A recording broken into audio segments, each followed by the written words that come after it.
Gog Et Magog, Juja wa Majuja. Tany aloha dia nisy vahoaka marefo sy malemy izay nampijalian'ireo vahoaka matanjaka antsoina hoe Gog Et Magog, Juja wa Majuja. Izy ireo dia manao fanimbana teto an-tany ary mihinana izay hitany. Juja wa Majuja dia vahoaka marobe manao fanimbana, manafika tanàna, mihinana sy misotro izay manoloana azy ary tsy misy toerana nandalovana afa-tsy hoe potika sy simba tanteraka. Indray andro dia nisy mpanjaka tsara fanahy tonga teo amin'ireo vahoaka marefo izay antsoina hoe Dhul-Qarnainy. Nitsangana teo amin'izy ireo ary nihaino fitarainan'izy ireo ka nalahelo ny zavananjo azy ireo. Teo izy dia niteny hoe ampio amin'ny herinareo manontolo aho hanangana fefy hanasaraka anareo mba tsy hahafahan'ny Gog Et Magog mampijaly anareo.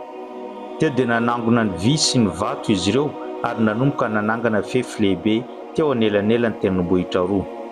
Taorian'ny ezaka mafy nataon'izy ireo dia vita mifefy ka hoy Dhul-Qarnainy, ity dia famindram-po avy amin'ny tompontsika, saingy any aoriana raha sitraka Allah dia mbola horodana io rindrina io. Ankehitriny dia miaina amin'ny pilaminina isika eto an-tany vokatr'ilay fefy lehibe, saingy ny Gog Et Magog kosa miezaka mafy mianika sy mandrodana ilay fefy, nefa tsy mbola vitan'izy ireo ny mandrotana azy ankehitriny.